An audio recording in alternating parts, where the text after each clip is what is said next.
desperté queriendo soñarla. Algún tiempo atrás pensé en escribirle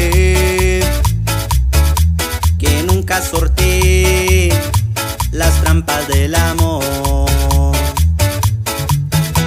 De aquel amor de música ligera,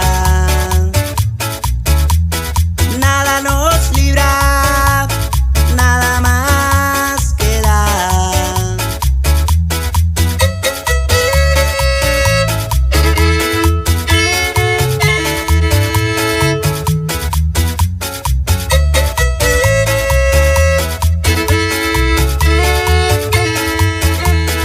No le enviaré cenizas de rosas,